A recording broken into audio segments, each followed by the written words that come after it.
We have here today Pete Rambo. I learned of him, well, I met him once, but he came back into my life through a book called Headship and Authority. And I reached out to him. Turns out he's a nice guy.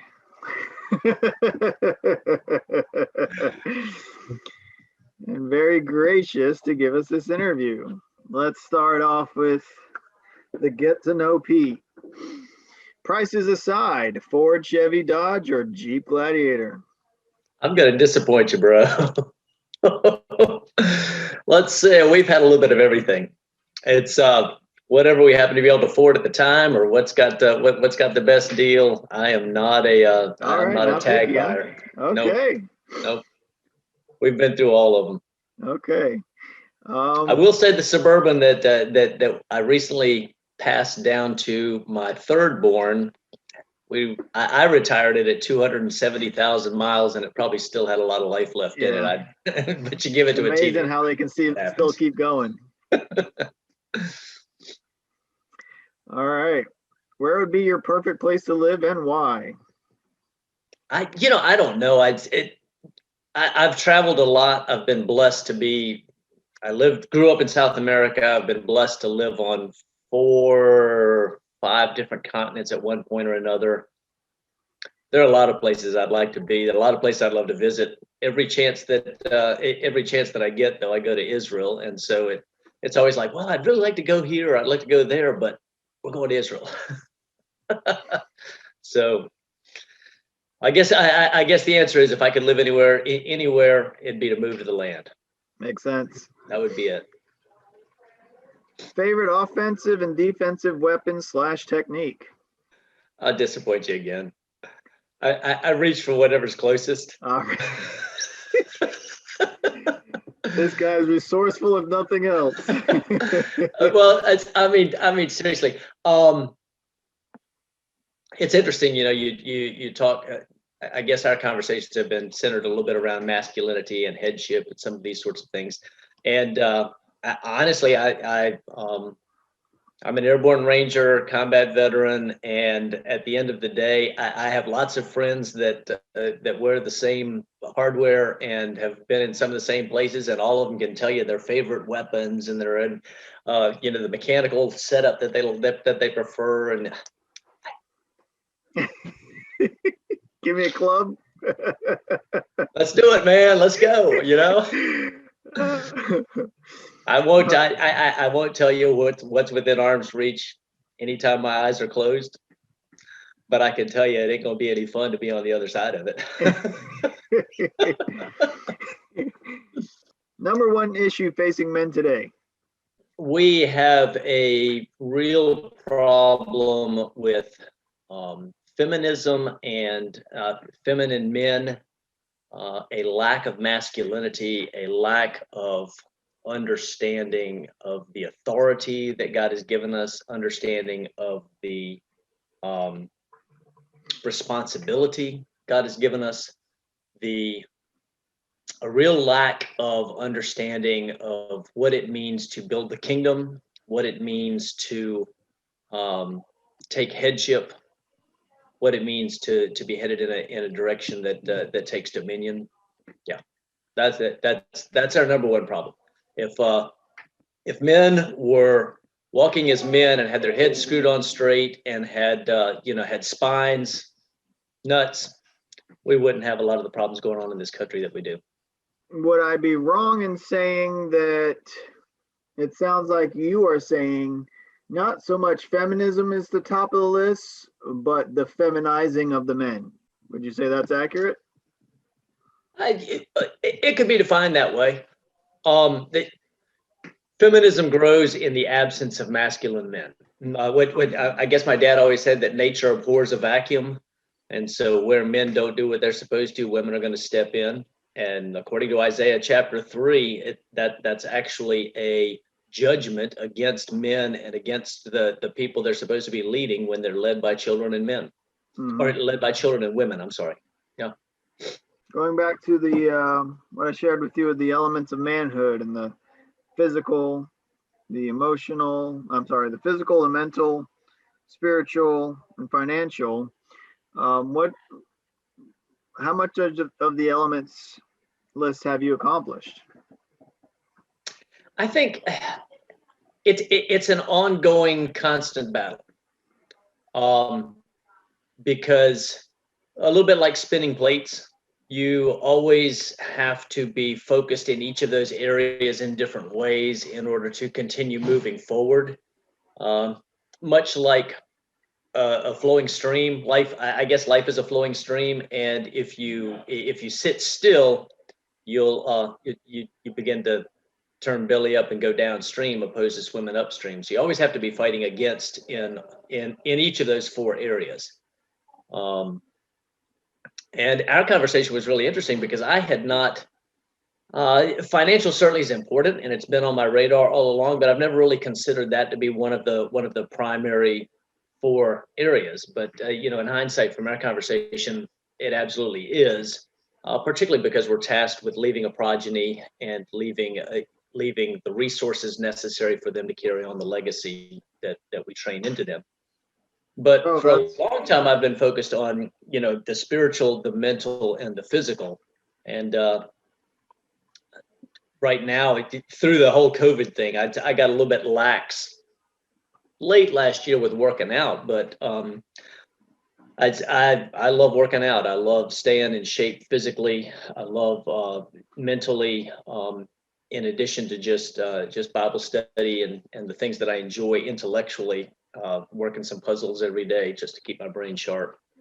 Have an ongoing chess match all the time with one of my sons. We've always got something online, and keep that rolling. That's a good way to stay connected with him.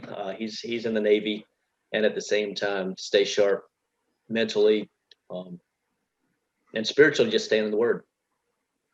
I'm glad to hear that because I often I haven't worked on that in a couple of weeks, and I often say to myself, the goal is the basic to get that basic understanding. If you can get this basic covered, you're well on your way. And so I'm glad to hear that was a eye opener. What elements of the manhood were you taught as a child? The spiritual, absolutely. Mental, very much so. Both of my parents were somewhat intellectual. Daddy was a bit of an inventor. He was a pilot. He could do and make and build just about anything. Used his hands a lot. I learned a great deal from him in terms of being resourceful and being able to. He built an airplane from scratch. He built a sailboat from scratch. He designed and built a radio tower. He was a ham radio operator. Just a little bit of everything, very broad interests. And so I learned from him from an intellectual side, particularly. He had a great deal of mechanical knowledge and enjoyed the mechanics of an automobile and that sort of thing. To be honest, somehow I didn't get that, but I enjoy doing other things that are mechanically related. So I don't know. It's just a difference kind of in the way I I'm can wired. completely relate. You can talk to me about how it works, and I'll sit there and talk about, concepts, maybe even theory, but give me the wrench. I'm like, I'm useless at this, right? I, I've done my own repairs. I'll do what I have to do. Yeah, I'll do what exactly. I have to do. It just is not. It's not something that I take joy in. Not something I take pleasure in. Daddy would love it. If he could have built a car from the ground. Now, on the flip side, with motorcycles, for a while, I was building custom motorcycles and patented a part um, for your road bikes. It didn't go anywhere because it happened right at the point that the economy kind of fell apart in 2007, 2008, and I didn't have the money really to push it. But the artistic side of it, and the creative side of it, and creating really nice hot bikes, I loved that. I've got, Well, I think, a head leak in my shadow, and I'm saying to myself, all right, it's worth 1,500, 2,000. It was rear-ended, and I don't really ride much anymore. These people are crazy in the city. yeah. And so I'm trying to decide whether I, practically give it away, or do I Is it step into is it something 1100 or 1100 or 750? 750. 750. Okay. I had a VT 1100C. that I loved. Ended up having that thing ported and polished, and went with a high compression motor. Got it 12.1, and man, it would scream. Had a jockey shift on the side with a used the handle off an old meat grinder, a little S handle and a doorknob, hardtailed it, and it had apes on it. It was a beast. Nice. I have to send you a picture sometime. Yeah, I wish it had another gear. I just thought that cruising at highway speed, it revs too high for me. I'm like, man, I'm just blowing gas out my pipe. Yeah. I wish they had one more gear. Yeah. When I first got the motor done on this thing, and I polished everything, and then had the internals on the motor done, I could run with an 1800. The 1100, it would scream. What were 3 of your greatest failures on the elements list? I would have started saving much earlier in my life. I was not taught to be very disciplined, even with small amounts on a consistent basis. What I did pick up, though, that sort of is a hedge against that, is that I got to be a silver bug. I was a coin collector really in my early teens, and then started stacking some of that stuff along the way, and that's probably the one place that I've had a measure of success. But sooner or later, silver has to reach its true value, opposed to being suppressed where it is. But I didn't do a lot of other saving like I could have or should have. That would be my number one major failure. I would like to have had the time to do more physically. I've run a half marathon. I have, and then cycling. I did some century rides and some century races. So I got up to speed doing that in my mid and late 40s, just because my knees weren't doing real well after running and jumping out of airplanes in the military. So I got to do that some, and then my wife and I got a tandem and have done some riding together, but we haven't consistently done that lately. I'd love to have more time, but I look forward to the king being here and getting into the kingdom when we can live to be as old as trees, and then maybe I'll have time to go chase roads all over places and that kind of thing. The other probably one thing that if I could look back and go back and redo some things, I think there are 2 things that I would work on a little bit more relationally within my family. Number one, I'd be more intentional about headship and leadership in my family with my wife, where later on, as I started really learning more about headship, I started understanding a lot about the kingdom, but started writing this book that you just talked about, Authority, Headship, and Family Structure According to Moses.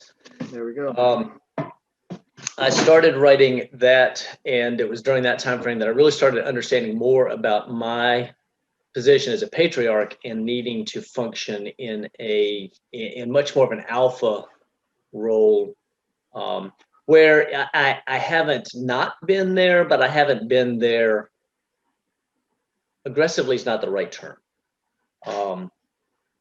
But very, very firmly, at times delegating or allowing things to happen that I could have been more intentional in causing to happen or directive in how it should have happened.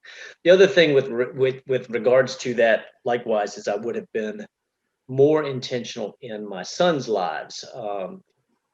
I'm a pastor. I don't necessarily have the prototypical PKs. I've got 4 sons. The eldest is 24 and the youngest is 18. And I'm proud of all of them, but 2 of the 4 have been through some struggles that maybe I could have prevented if I had done some things differently. The primary thing I would have done is in their middle teen years, I would not have allowed cell phones and video games in the house. That's a total no-go. Because video games became a problem for 2 of them, a snare. One of them I think has escaped that at this point, or it doesn't hold him like it did, but the other one still struggles with that.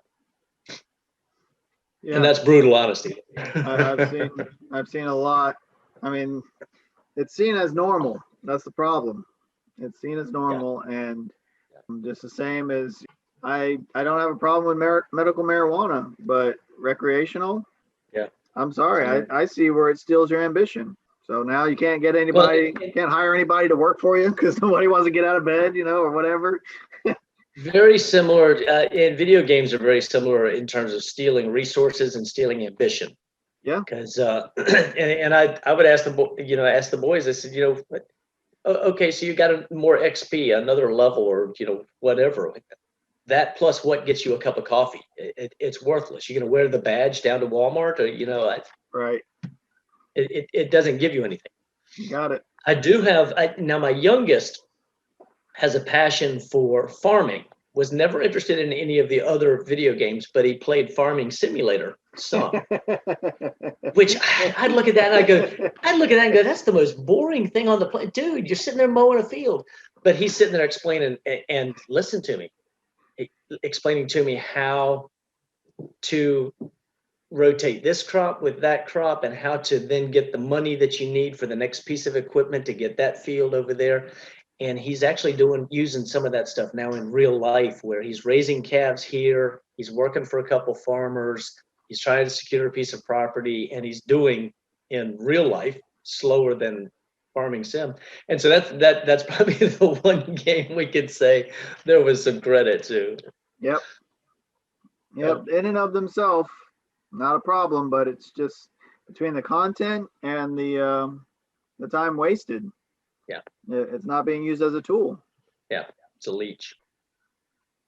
What is your greatest struggle in relationships and family life? Balance. And you can probably relate to this. We've spoken a couple times on here, and so it's apparent to me that you spend a lot of time in ministry with different people, doing different things. And I've got my fingers in a number of different ministry pies. And I know on the list, we'll talk a little bit farther down about, sort of what drives me and what makes me tick. But it's so easy in ministry to see big picture. I'm a macro thinker and a visionary, and I can see big picture, and I'm trying to aim at and go at big picture. And sometimes the family can get lost in the shuffle or set aside because we're going somewhere. And I'm a very driven person, and so I could have done that differently. I'm trying to be more intentional now, and part of that is where I'm going back and picking up the alpha side in the family versus alpha out in the world. When did you embrace your manhood? I think it's something that happens in stages and progressive, or at least it happened for me in stages and progressively. I grew up in South America. My parents were missionaries. I took trips to other continents when I was in my teens, sometimes without my parents, but with other groups traveling. I don't know. So in that respect, I've always been a bit of an adventurous person, and I'm not afraid of things around me. In college, I was invited to try out for an ROTC scholarship while I was kind of tinkering with the ROTC program, just doing some stuff. And that was a new level of masculinity in terms of going out and doing hard things. And while I was in college, I had a chance to attend and be awarded the Airborne School and Air Assault School. And I went to the Northern Warfare School, which is unheard of for an ROTC cadet. So I was blessed in that regard. But it really led me on this journey of growing in a sense of awareness of who I was, who I am, and an attitude that comes with holding down the ground that I'm standing on. If I'm standing here, it belongs to me. And then after a year deployment in Korea, and then almost another year in Saudi Arabia and Iraq, I had a chance. I was blessed to go to Ranger School and went through that. And that was really a seminal sort of time where I was tested to the max. And when I came out and had the tab, one of those things nobody can ever take away, it becomes a defining sort of moment, defining.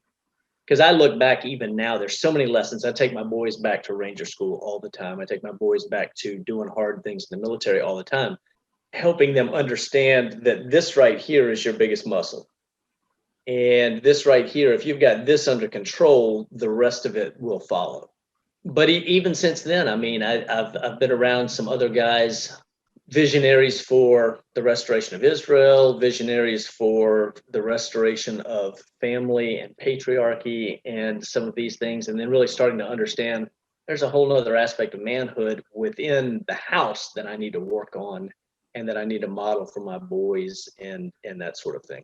So it's been a progressive journey. It's been a wonderful journey. But it's not a you know all one thing that happens at one event, or go to one weekend seminar and you got it down. There's always something else to learn. Yeah, I've heard it stated that big executives, the big money makers, the big achievers, they've constantly got a new thing going where they've hitting a higher and higher and higher milestone. Some life event is happening every like 6 months, 3 months. That makes sense that those are defining moments that change. You're not the same afterwards. Right, right. Constantly adding tools to the toolbox or sharpening the tools you've got. Describe some of your family culture, atmosphere, Um, and the thing that makes your family different, the things you do in your home that defines your family. we're basically we've got a homestead. It's small, but we don't go a lot. We're more homebodies. Not that we don't go at all. But I mean, given an opportunity, given a choice of different things to do, I'd probably rather take a couple of the boys and just go for a long walk than I'm not interested in seeing a movie. Couldn't care less about the theater. Couldn't really. Bowling is a nothing going. A couple of my boys like to hunt. I got that out of my system in the military. I don't do any hunting. Uh, an ambush at 3 o'clock in the morning at 27 degrees and you're soaking wet from sweat. Who wants to go sit and look at a deer? They don't shoot back. There's no sport in it. Yep. Um, I was just like, this is miserable. Um, brings back bad memories. You do what you got to do, and after that, it's like, why would I do that for fun? But within the family, we tend to be it can be fun and rowdy, um, but we tend to be talkers and dreamers and talking about things going on and what we're looking to do. A couple of my boys are intellectuals, like I guess I fancy myself, and so we get to talking on theoretics and um, theological issues and batting scripture and trying to dig and coming up with ideas and how does I mean I have great memories of having conversations with a couple of my boys, and when I'm saying something and me the light coming on, it's like, hey, wait, come here, let's look at this, and look something up, and it's like, oh my gosh, yeah, that's what scripture says, and we can find it here and here, and this is how that, yeah. So Cool. What's the most manly thing you love to do? I would have my preference is hiking. If we can go hiking, let's go hiking. um camping is cool. I prefer a little bit of day hike and stuff like that. Though a few times we've taken the guys out, and we really need to do it again. Our fellowship, we a bunch of the men, we took a bunch of guys up hiking one long weekend, and camping, really roughing it, having some fun, some good stuff like that. I do like that.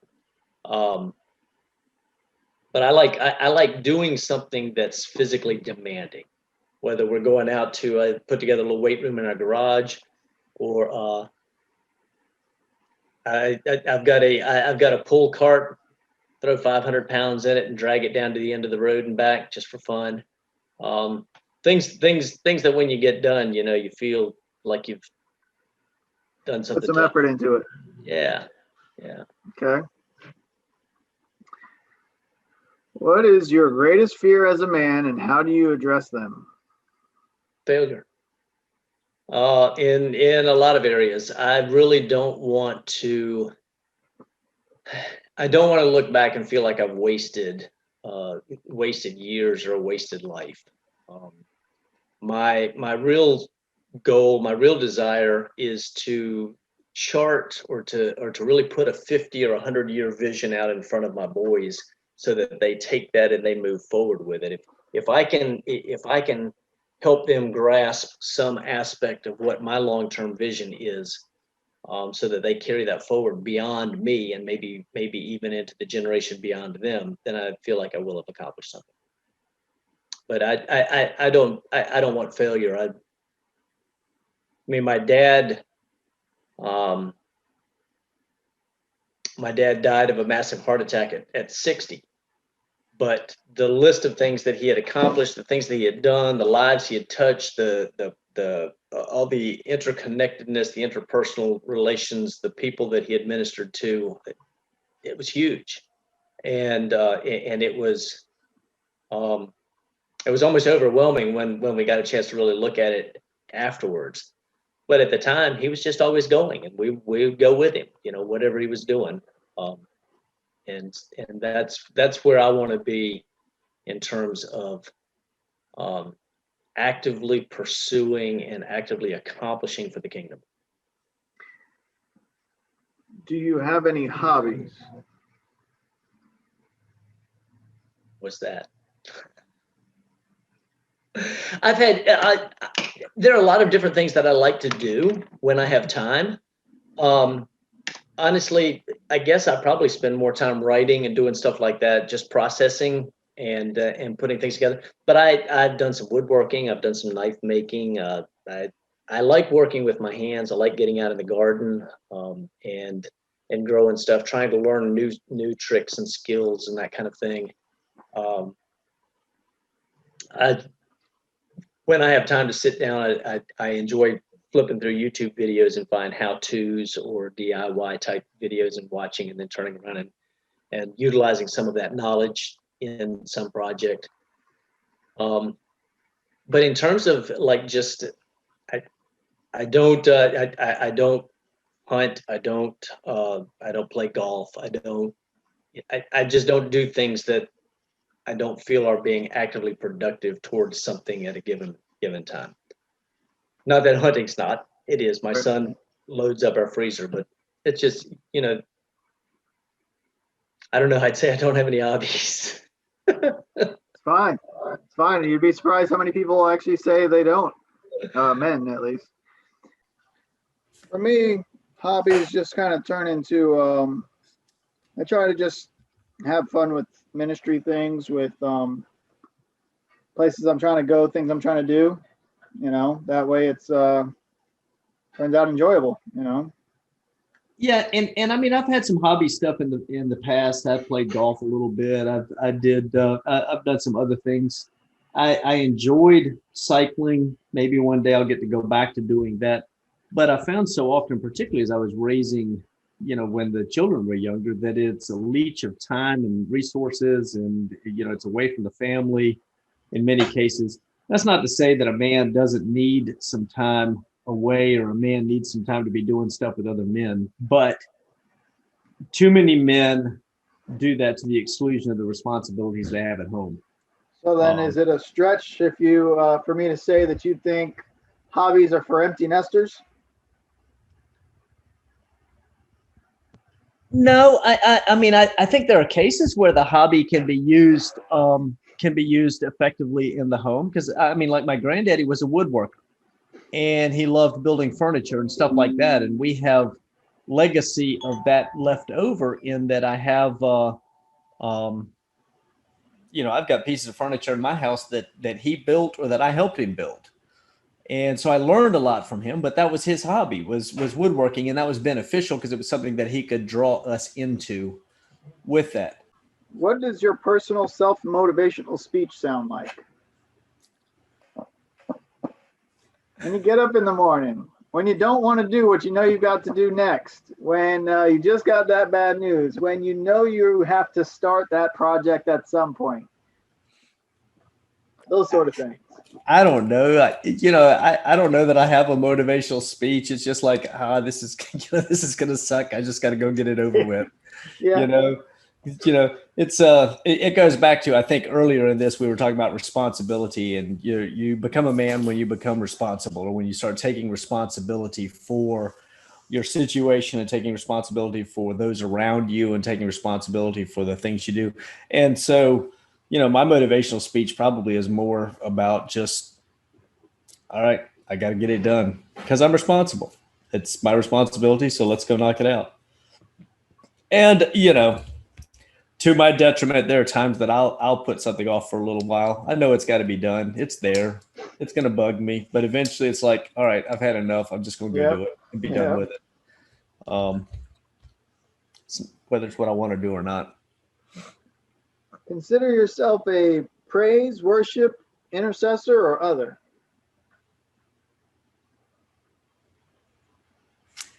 Probably more praise and some worship. Okay. I envy those. There are times that I can enter into deep and long prayer, but to be perfectly honest, that's not my go-to place in a hurry. It probably should be, but it's not. Praise and worship, yes, much prefer to be in praise and worship music, that sort of thing. Yeah. My prayer life is more just this sort of running conversation through the day where I'll just throw one up here or there. It's like, oh, Father, look out for so and so, or I need you to, I'm thinking about you needing your wisdom in this situation, or look, I ask you to pray, to protect or provide for so and so that I see in this need, or whatever. I'm similar. I like to touch base every morning, and driving down the road, I'll be in my own thoughts, and he'll just, insert himself. Yeah. give his 2 cents as I'm just kind of pondering in my own head. But as long as I can just touch base every morning, I'm good. Yeah. Current goals, dreams, or projects?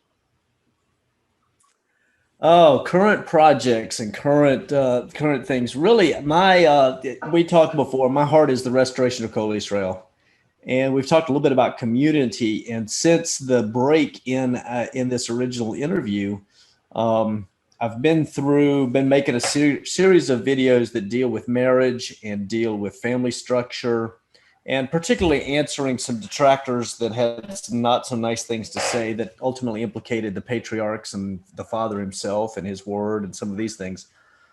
So that's been an ongoing project, and it has recently expanded now that I have a young man here that has excellent videography and editing skills.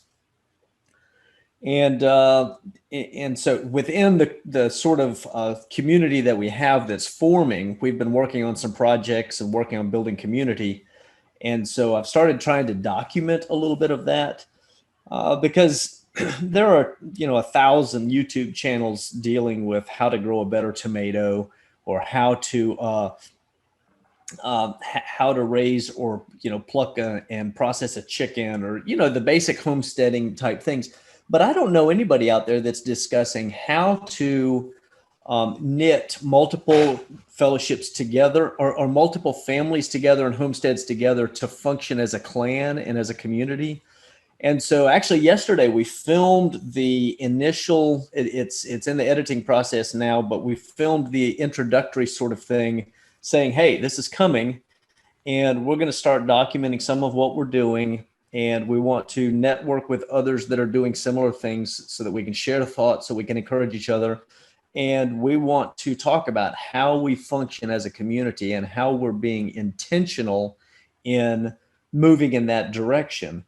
And I think in the first part that we talked, when immigrants came to this country, they came and typically would settle in Little China, or or Little Italy, or Chinatown, or some of these different communal groups to support each other to help get their children established to move out into this great melting pot of America. What we've got to do is we've got to do the opposite. We've got to figure out how to bring our pieces together to be mutually beneficial economically and structurally and business wise, and working these things together. And a real help for us and I think I've gotten this since we last talked. I don't know if we talked about this before. Durable trades. Did we talk about that before? Maybe I had just gotten it at that Now, point. But, we've talked about it on MeWe and in person and things. and everybody here has read Rory's book, and that has taken our thought process that we already sort of had a good idea on and has put it into overdrive as we're trying to create mutually beneficial businesses and that sort of thing. At the end of this, I'm going to send you another list that I've been working on, which a lot of it you have to have a degree for, but similarly, sort of the other side of the coin is your biggest bang for the buck, paycheck wise trades. So I see you got 2 programmers on your one group there, and that's one of the things on the list. So it's not a durable trade per se. In fact, it's only 30 years old, if you will argue that, but it's high income, and so I figure a balance between these two, maybe shoot for a high income, but become well versed at your fallback durables, or raise your sons up in durables while they're going to school for a high. You see, I think a balance of the two is actually my route. I'm gonna try and go with. If the high income, for example, many of the programmer type jobs can be done from home or can be done as self-employed, and then you can do that. Might not be able to train your son in that particular field, but you can work together alongside them here on the farm, what have you. So there's a way to it's a good transitory if it might be providing the primary income, but if your lifestyle is not based on that primary income, if the economy goes away and you've got the rest of the net in place, you're in much better shape. Absolutely. Yeah. Absolutely. And me and your eldest got into this, talking about my 3 or 4 rules. See if I can remember them now. Does it allow you to make your own schedule, keep your feast? Can it be turned into a business, self-employ yourself? Can it then be turned into a family business, which, those two are not the same. A doctor is self-employed, but you can't turn that into a family business per se. And then 4th would be, how does it benefit the community? And community, we're not talking about your town or whatever. We're talking about literally your Torah keeping community members. Right. Because anything that helps them stay there is a blessing. So anyway, so I don't know if you remember, me and him got into that, with him chewing on what can I do with, what is it, pharmaceutical? Right. Were you raised effeminate or manly? I would say manly. We were rough and tumble. I was the oldest of 4 boys, and we did, my parents were missionaries in South America. Dad was a bush pilot and A&P mechanic. And so literally we grew up in the jungle, until I was almost 10 years old. Most of my life had been spent in South America. I wasn't always a big kid. So coming up through middle school and high school, after getting back here in the U.S., I had to be pretty scrappy because I got picked on a lot. And from that perspective, I always felt like I was the underdog and the guy that took the hits on a lot of stuff. And it was true at that point, but that really gave me a pretty feisty character, and it gave me a real strong spine that the military and ultimately really Ranger School helped to further cement. So yeah, I would definitely say manly. Okay. 1 acre, 100 or 1,000 acres to yourself.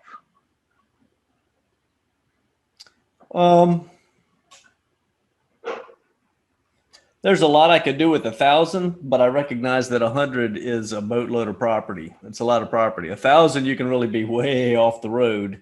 But it leaves a lot to give your progeny and such like that, and be able to log some of it, that sort of thing. That's pretty nice.